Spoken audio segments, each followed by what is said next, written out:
एक इलाका है जिसका नाम है खरड़ बुजदार। इस इलाके का नाम आप याद रखिएगा इस वीलॉग में। वहां का रहने वाला एक आदमी है, एक गरीब बिल्कुल मस्कीन सा बंदा, तूर बुजदार खान उर्फ तूरू बुजदार।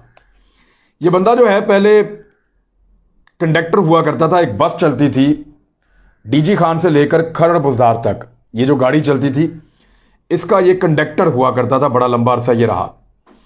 उसके बाद ये वैक्सीनेटर के तौर पे भर्ती हो गया महकमा लाइफ स्टॉक में, और ये मजदूरी भी करता रहा, क्योंकि वहाँ पे जो वैक्सीनेटर नॉर्मली होते हैं वो तनख्वाह लेते हैं घर बैठ के, काम कोई और कर रहे होते हैं। तो इस बीच में ये मेहनत मजदूरी करता रहा, इवन चौकीदारी का काम भी ये आदमी करता रहा। ये एक ऐसा गरीब आदमी है। लेकिन फिर इसके ताल्लुकात बने सरदार उस्मान बुजदार से, उस दौर में जब उस्मान बुजदार पहली मरतबा ट्राइबल एरिया के तहसील नाजिम बने। उस वक्त लोग ये बताते हैं, और जो वहां के डीजी खान के जानने वाले हैं, सहाफियों से आप पूछें या आप किसी भी वहां पे जो जानने वाला आदमी है, शऊर रखने वाला आदमी है, उससे आप पूछें तो आपको बताएगा कि ये वो आदमी था जो उस्मान बुजदार साहब के तहसील नजामत के दफ्तर में बगैर किसी रोक टोक के और इजाजत के जब मर्जी आता जाता था, और इसको हर तरह की इजाजत मैसर थी। और ये उस दौर में काम करता था, मुख्तलिफ लोगों के काम पकड़ के लाता था, होशियार आदमी था। उस्मान बुजदार साहब से काम करवाता था, खुद भी कमाता था, साहब को भी कमा कर देता था। तो इस तरह इसके ताल्लुकात बढ़ते रहे। इसने क्या क्या दाव लगाए और क्या क्या काम किए मैं आपको बता देता हूं कि सन 2000 में उस्मान बुजदार साहब ट्राइबल एरिया के तहसील नाजिम बने, और 2 मरतबा ये वहां पे तहसील नाजिम रहे हैं। इस दौरान अरबों रुपए के फंड आए और वो सारे के सारे खुर्द-बुर्द हो गए। उनकी तफसीलात मैं अभी आपके सामने रख देता हूं। इसमें 3 बड़े काम जो हैं उनके ऊपर इनके पास पैसे आए थे, जिसमें एशियन डेवलपमेंट बैंक का एक बहुत बड़ा प्रोजेक्ट था, जिसमें मिनी डैम्स या ये हैंड पंप्स लगाने का, या वहां पे जो डैम होता है वो ऐसे नहीं होता कि वो कोई डैम्स बन रहे हैं, वो मिट्टी इकट्ठी करते हैं, चारों तरफ बारिश का पानी बीच में जमा हो जाता है, एक जौहड़ सा बन जाता है जहां पे जानवर और इंसान सारे इकट्ठा पानी पीते हैं। वो हमने आपको पहले आप मीडिया पे ये वीडियोस देख भी चुके हैं। तो वो चंद हजार में बन जाता है वो एक डैम, लेकिन उसके ये लाखों रुपए मालियत जाहिर करते थे, और इन्होंने वहां पे अरबों रुपए खुर्द बुर्द किए। उस दौर में उस्मान बुजदार साहब के लिए इन्होंने फ्रंट मैन का काम किया। पैसे तो बुजदार साहब ने कमाए, लेकिन ये आदमी वहां पे भाग दौड़ करता था और बड़ा काम का आदमी था। ये आहिस्ता आहिस्ता बुजदार साहब के मजीद करीब होता चला गया। कमीशन के एवज मुख्तलिफ काम लेकर यह जाता था और कमा कर देता था। डीजी खान के लोग इसको बड़ी अच्छी तरीके से जानते हैं, आप किसी से भी जाके वहां पूछ सकते हैं। अब ये जो इन्होंने अंधेर नगरी मचाई उस दौर में, ये चली शहबाज शरीफ साहब के आने तक। जब शहबाज शरीफ साहब वजीर आला पंजाब बने तो इनको फिक्र लाग हो गई, ये घबरा गए। इन्होंने कहा हमारा तो रिकॉर्ड ही बहुत खराब है, हमने यहां पे जो सोलर प्लेटें लगाई उसके अंदर 2 नंबरी की बहुत पैसा कमाया, जो यहां पे रास्ते निकाले उनके अंदर बहुत 2 नंबरी की बहुत पैसा कमाया, जो यहां पे मिनी डैम्स के नाम पे लूट मार की उसमें बहुत पैसा कमाया। तो ये वाहिद एक तहसील नाजिम का दफ्तर था जो उस्मान बुजदार साहब का था। ये बात गौर से सुनिएगा और याद रखिएगा, उस्मान बुजदार साहब का वाहिद तहसील निजामत का दफ्तर था जिसके रिकॉर्ड रूम में पूरे पंजाब में से एक दफ्तर था जिसमें आग लग गई थी। हफ्ते की रात को मुबैना तौर पे आग लगाई गई और सारा रिकॉर्ड जिसके अंदर बेईमानी थी, करप्शन थी, गबन था, उसको खाकस्तर कर दिया गया। हुआ यह कि उस्मान बुजदार साहब के दौर में जो 10 साल में उन्होंने कारनामे किए, उन कारनामों का रिकॉर्ड इतना हौलनाक था और इतना खौफनाक था कि उसके अंदर करप्शन की ऐसी दास्तानें थी कि अगर शहबाज शरीफ साहब के हत्थे चढ़ती तो वो इनको ना छोड़ते। तो इन्होंने किया ये कि उस रिकॉर्ड को अपने निजामते आला में, यानी जब ये नाजिम थे वहां पे तहसील नाजिम थे, उस दौर में इन्होंने रिकॉर्ड रूम में आग लगवा दी और तूरू बुजदार वगैरह को, अपने फ्रंट मैन्स को और अपने आप को बचा लिया। तो ये वाहिद तहसील थी जिसके रिकॉर्ड रूम में आग लगा था। तो आप समझते हैं कि ये आग कैसे लग जाती है, अचानक तो नहीं लगती। एलडीए में लाहौर में लगी थी, बाकी जगहों पे पाकिस्तान तहरीक इंसाफ वाले तो बहुत अच्छी तरह समझते हैं। इमरान खान साहब खुद इस पे बात करते रहे कि आग ही लगा देते हैं ये लोग। तो ये उस्मान बुजदार ने भी एक आग लगाई थी, आपको किसी को याद नहीं है या आपको शायद पता नहीं है, मैं आज आपको बता रहा हूं कि उस्मान बुजदार साहब के भी रिकॉर्ड रूम में आग लग चुकी है और वो रिकॉर्ड जिसमें करप्शन थी वो जल चुका।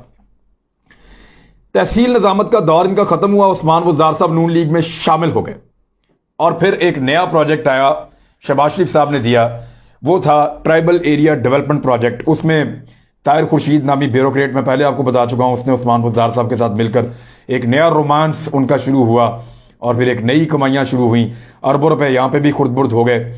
अच्छा, इस अरसे में हुआ यह कि तूरू बुज़दार एक वैक्सीनेटर ही रहा, इस बीच में भी वैक्सीनेटर के तौर पे काम करता रहा। और इसका एक बेटा है, इसकी आप तस्वीर देखें, ये दुबई में मजदूरी करता था। फखर बुज़दार दुबई में मजदूरी करता था। ये जो बोतल इसके हाथ में, इस पे भी पेप्सी लिखा हुआ है, यानी ये वहां पे पेप्सी नहीं लिखते, बे से लिखते हैं, तो सबूत के तौर पे ये तस्वीर मुझे दिखानी पड़ रही है। ये वहां पे बोरियां उठाता था, ड्राइवरी करता था, मजदूरी करता था, फखर बुज़दार। अच्छा, जैसे ही उस्मान बुज़दार 2018 में वज़ीर आला बने तो इनके सुनहरी दौर का आगाज हो गया। ये बेटा दुबई से वापस आ गया। तूरू बुज़दार जो है वो पहुंच गए वज़ीर आला हाउस लाहौर, और उन्होंने आके यहां पे एक दफ्तर जो है उस पर कब्जा कर लिया, और जहां से उन्होंने अपने एक नए करियर का आगाज किया। वैक्सीनेटर के तौर पे रिटायरमेंट ले ली, और एक सेल्फी इनकी बड़ी मकबूल हुई वहां पे डेरा गाजी खान में, जो इन्होंने उस्मान बुज़दार के साथ जब अनाउंसमेंट हुआ तो इन्होंने बनाई थी। इनका बेटा भी था, उसने भी एक बनाई थी। ये आप दोनों देख लें अपनी स्क्रीन के ऊपर, आपको हम बारी बारी ये दिखा देते हैं। तो इनके सुनहरी दौर का आगाज हो गया। ये वज़ीर आला हाउस लाहौर पे काबिज हो गया, और बेटे और फ्रंट मैनों के जरिए से इसने ठेकेदारी का काम शुरू कर दिया और ठेके लेना शुरू कर दिए पूरे जनूबी पंजाब के अंदर, खासतौर पर डीजी खान और ट्राइबल एरियाज में। और अच्छे खासे जो ब्यूरोक्रेट हैं वो भी अपनी ट्रांसफर के लिए तूरू बुज़दार के पास आना शुरू हो गए, और उसको कहना शुरू हो गए, जनाब आप हमें ट्रांसफर करवा दें, पोस्टिंग करवा दें, तैनाती करवा दें। तो इनके बहुत पैसे वसूल किए जाते हैं, और ये आपको बहुत सारे सहाफ़ी ये खबरें दे भी चुके हैं। इवन जो पाकिस्तान तहरीक इंसाफ के आजकल एक फेवरेट जर्नलिस्ट हैं ARY में, उनका नाम है चौधरी गुलाम हुसैन, वो भी बता चुके हैं कि 3 करोड़ रुपया देके कौन बंदा कैसे कहां लगा। तो इस तरह ये करोड़ों लाखों रुपया लेकर लोग जो है वो अपनी तैनातियां कराने लगे, और तूरू बुज़दार बदस्तूर उस्मान बुज़दार साहब के फ्रंटमैन के तौर पर मुबैना तौर पर काम कर रहा है। अब इसकी निशानदेही तो हो चुकी है। अब इसकी ताकत का अंदाजा आप यहां से कर सकते हैं। मैं आपको एक वाकया सुनाता हूं। इसका एक कजन है, वो डेरा गाजी खान में पटवारी है, उसका नाम है बाज मोहम्मद पटवारी था। उसको खिलाफे कानून जो है वो तहसीलदार बना दिया गया। खिलाफे कानून, पटवारी है, दिल किया साहब का, खिलाफे कानून उसको जो है वो तहसीलदार बना दिया गया। उसने अंधेर नगरी मचा दी। उसके खिलाफ कई दरखास्तें चली गई एंटी करप्शन में। एंटी करप्शन ने एक दरखास्त के ऊपर कार्रवाई की, और अहमद अली बुखारी नामी एक ऑफिसर थे, असिस्टेंट डायरेक्टर एंटी करप्शन, ये डीजी खान में थे। इन्होंने छापा मार के इस बंदे को, बाज मोहम्मद खान को, रंगे हाथों पकड़ लिया। उसको छुड़ाने के लिए तूरू बुज़दार का फोन आया। तूरू बुज़दार ने जो है वो इस ऑफिसर ने अपनी वीडियो भी रिकॉर्ड करवाई थी। इस ऑफिसर को तूरू बुज़दार ने धमकाया, डराया, लेकिन उसने कहा जी मैं कानूनी कार्रवाई करूंगा। तो हुआ यह कि ना सिर्फ तूरू बुज़दार ने अपने कजन को फौरन छुड़वा लिया, केस खत्म करवा दिया, बल्कि उसी शाम को इस असिस्टेंट डायरेक्टर का तबादला दूसरे जिले में करवा दिया। उसी शाम को आप ताकत का अंदाजा कीजिए कि एक उसने छापा मारा, उसने करप्शन करते हुए बंदे को रंगे हाथों पकड़ा, बजाय इसके कि कार्रवाई होती उस बंदे को दूसरे जिले में ट्रांसफर करवा दिया उसी शाम को, और अपने कजन को जो तहसीलदार बनाया गया था गैर कानूनी तौर पे, बाज मोहम्मद खान, उसको उसी शाम को छुड़वा भी लिया।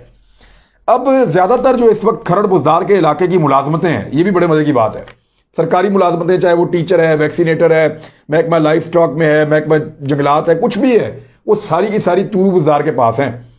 मुझे जो लोगों ने रिकॉर्ड इकट्ठा किया वो ये कह रहे हैं कि 90%, में बहुत भी मोहतात रहूं तो आधी से ज्यादा मुलाजमतें इसके अपने खानदान के पास हैं, और इसने पैसों में बांटी हुई हैं। वहां कई ऐसे सरकारी मुलाजमीन हैं जो पाकिस्तान में रहते ही नहीं है, या इधर पंजाब के इस इलाके में रहते नहीं है, वो बलोचिस्तान में काम करते हैं, या यहां लाहौर के शहरों में, इधर उधर बड़े शहरों में काम करते हैं, और तनख्वाह लेते हैं वहां पे सरकारी मुलाजिम की। अच्छा, 2-3 बंदे तो मुझे पता है। नसरुल्लाह है, ये वैक्सीनेटर है, ये दुबई में रहता है, ये रिश्तेदार है इनका। नूर मोहम्मद है, इनका रिश्तेदार है, ये सऊदीया में रहता है, ये भी सरकारी मुलाजिम है।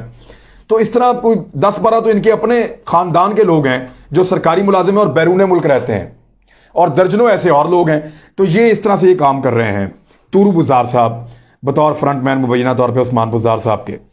इस तरह इन्होंने सरकारी मुलाजमतों में भी बंदरबांट की। इनके पास एक वर्ल्ड रिकॉर्ड भी है, वैसे तो बड़े रिकॉर्ड है, एक वर्ल्ड रिकॉर्ड है। खरड़ बुज़दार का जो इलाका है, जो तूरू बुज़दार का है, वहां पे इन्होंने उस्मान बुज़दार के साथ मिलकर 2 किलोमीटर के रेडियस में, 2 किलोमीटर का आप जानते हैं एक रेडियस के, आप अगर सेंटर में खड़े हो तो 1 किलोमीटर इधर जाएं, 1 किलोमीटर इधर जाएं तो 2 किलोमीटर पूरा हो जाता है। तो ये एक दायरा होता है 2 किलोमीटर का। 2 किलोमीटर के एक रेडियस में 26 से 28 जाली स्कूल है, घोस्ट स्कूल है, यानी कागजों में है, वैसे है ही नहीं। ये इन्होंने बनाए एक एक करके। ये करते क्या थे कि जो वहां डेरेदार हैं उनसे 10 से 15 लाख रुपए लेते थे और उनके डेरे को स्कूल में कन्वर्ट कर देते थे। तालीम नहीं होती वहां पे, लेकिन वो स्कूल में कन्वर्ट हो जाता है तो स्कूल का खर्चा आता है, उसकी मेंटेनेंस आती है, सरकार के फंड से पैसा आता है। तो वो पैसा लेने के लिए वो जो डेरेदार हैं अपना सिस्टम चलाने के लिए इनको 10 से 15 लाख रुपए देके अपना डेरा स्कूल में कन्वर्ट करवा लेते थे। ये पैसा लेते थे उस्मान बुज़दार साहब के साथ मिलके। उसके बाद ये क्या करते थे कि जो नौकरियां हैं वो भी 5 लाख रुपए तक, यानी 2 लाख से लेकर चौकीदार से लेके उस्ताद तक, और दूसरी जो नौकरियां हैं वो सारी 2 लाख से लेकर 5 लाख तक की ये नौकरियां बेचते हैं इन स्कूलों की, और वहां पे कोई भी नहीं है। फिर बच्चों के नाम पे फंड लेते हैं, स्कूल में तालीम के नाम पे फंड लेते हैं, किताबों के नाम पे पैसा लेते हैं, यूनिफॉर्म के बेशुमार फंड ये वहां पे वसूल करते हैं और वो सारा फंड ये खुर्द बुर्द कर लेते हैं। अब यहां पे एक बंदा है, उसका नाम है हयात बुज़दार, ये रिश्तेदार है तुरू बुज़दार का। ये आगे इसका एक और फ्रंटमैन है। ये करता ये है कि हर उस्ताद की तनख्वाह में से आधा हिस्सा लेता है।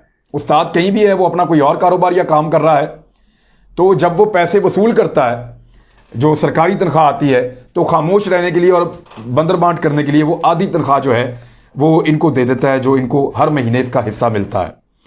अच्छा, इसके अलावा इसके कुछ फ्रंटमैन और भी हैं, मैं उनके नाम आपको बता देता हूं जो इनके साथ काम करते हैं ठेकेदारी का।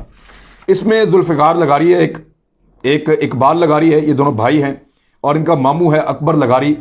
ये सारे के सारे जो हैं ये रिश्तेदार हैं तुरू बुज़दार के, और वो आगे इनके साथ मिलके ये सारा काम कर रहा है, इनके नामों पे ठेके लेता है। उसका बेटा भी आजकल यही काम कर रहा है। आपने कोई ठेका लेना है, पंजाब में कोई ट्रांसफर पोस्टिंग करनी है, आप पैसों का बंदोबस्त करें और जाएं, जाके तुरू बुज़दार से मिलें, आपका काम हो जाएगा। मोहसिन कुरेजा उस्मान बुज़दार साहब के बिल्कुल साथ वाले घर में रहता है।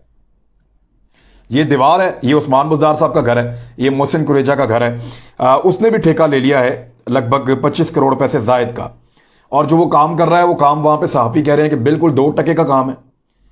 किसी किस्म का जो सरकारी काम है उसके अंदर मेयार को नहीं देखा जा रहा, लेकिन क्योंकि वज़ीर आला के साथ वाले घर में रहता है तो ये इस तरह उसको भी फ्रंटमैन के तौर पर नवाजा गया है। ये सारी चीजें थी जो मैंने आपको बताई। अब मैं आपको बताता हूं कि अगर इस बंदे को पकड़ा जाए तो कैसे पकड़ा जाए और इदारे क्या कर सकते हैं। थोड़े दिन पहले इसने 2 कोठियां मजीद ली हैं रुकनाबाद के इलाके में अपने फ्रंटमैनों के नाम पे। ये रिश्तेदारों के नाम पे या फ्रंटमैनों के नाम पे प्रॉपर्टीज लेता है। मैं आसान तरीका बता देता हूं, 2-3 आसान तरीके बताता हूं।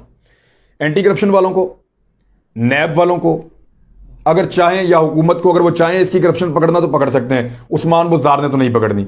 अच्छा, 2018 में इसने जब सहाफ़ी इसके पीछे पड़े तो इसने क्या किया, इसने खबरें अखबार की जो है वो ले ली नुमाइंदगी, ताकि सहाफ़ी मुझे कुछ ना कहें, लोकल सहाफ़ी बाहर आ जाएं। तो ये अब सहाफ़ी के बेस में फिरता है। बाबर डोगर लाहौर के एक सहाफ़ी हैं, उनको ये आकर मिला, उन्होंने इसके खिलाफ खबर दी, तो उनको कहता जी आप हुक्म करें क्या करना है। तो बाबर डोगर साहब ने कहा कि यार अगर ये वाला ब्यूरोक्रेट इधर होता, ये इधर होता, ये इधर होता, क्योंकि वो ब्यूरोक्रेसी को बहुत जानते हैं, तो आपका निजाम ज्यादा बेहतर चलता। तो 4-5 दिन में वो सारे ब्यूरोक्रेट वहां लग गए थे जाके। तो वो बाबर डोगर साहब ने मुझे खुद ये बात बताई कि मैं हैरान हो गया कि ये इतना ताकतवर आदमी है, देखने में मस्कीन जैसा लगता है, सारे ब्यूरोक्रेट इसने वहां लगा दिए जहां मैं कह रहा था। तो फिर मुझे कहता है मैं आपको वजीर आला पंजाब से मिलवाता हूं। तो ले जाके इस तुरू बुज़दार ने बाबर डोगर साहब को वजीर आला पंजाब के सामने बैठा दिया और उनसे मुलाकात करवाई 1-on-1। तो ये है इस बंदे की ताकत। अब रुकनाबाद में चंद दिन पहले 2 और कोठियां इसने बहुत महंगी खरीदी हैं, करोड़ों रुपए की, और ये फ्रंटमैन के नाम पे लिए। 3 तरीके बताता हूं जिससे ये पकड़ा जाएगा। नंबर 1, आप डीजी खान के प्रॉपर्टी डीलर्स से जाके पूछें, पकड़ें उनको पूछें कि इनको कौन कौन सी प्रॉपर्टीज लेके दी हैं, सारा पोल खुल जाएगा, वो आपको बताएंगे। और इन्होंने दर्जनों प्रॉपर्टीज पिछले चंद महीनों में इन्होंने ली हैं, और बहुत हैवी और बहुत बड़ी ली हैं, फ्रंटमैनों के जरिए से, अपने रिश्तेदारों के जरिए से। तो वो जो प्रॉपर्टीज इन्होंने अपने नाम करवाई हैं वो आप पता करवा सकते हैं प्रॉपर्टी डीलर के जरिए से।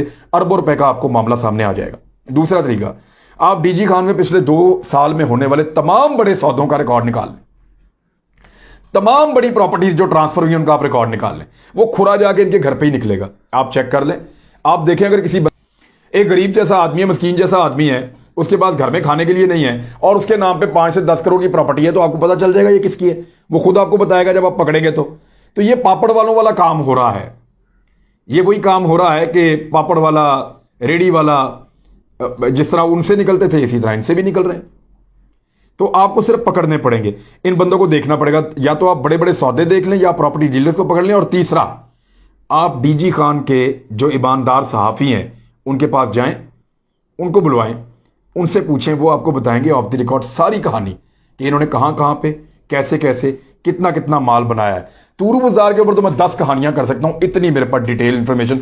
ये सारे सफ़े उससे रिलेटेड हैं जो मैंने लिखे हैं, ये 3 4 5 6 7 8 और ये दोनों तरफ मैंने लिखा हुआ है। तो इतनी कहानियां हैं इसकी, मैं चीदा चीदा मैंने आपको बताई है। तो ये सिलसिला रुका नहीं है, तब्दीली नहीं आई। तब्दीली के नाम के ऊपर हमें बेवकूफ़ बनाया गया है। वही बदबूदार निज़ाम चल रहा है जो शहबाज शरीफ साहब के दौर में चल रहा था, उससे मिलता जुलता निज़ाम उस्मान बुज़दार चला रहे हैं।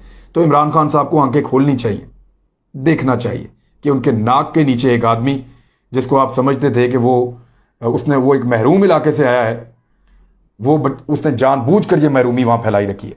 अरबों रुपए आया उसने वहां पे नहीं लगाया, इतने प्रोजेक्ट आए उसने वहां पे कोई काम नहीं किया। 10 साल तक तहसील नाज़िम रहा, कुछ नहीं किया, और अब भी वो वहां पे कुछ नहीं करेगा, पैसा खाएगा वहां पे जो वो लगातार खा रहा है। तो ऐसा ना हो जाए कि उस्मान बुज़दार के नाम के ऊपर जनूबी पंजाब की महरूमी दूर करते करते पूरा पंजाब ही महरूम हो जाए। अब तक के लिए इतना ही।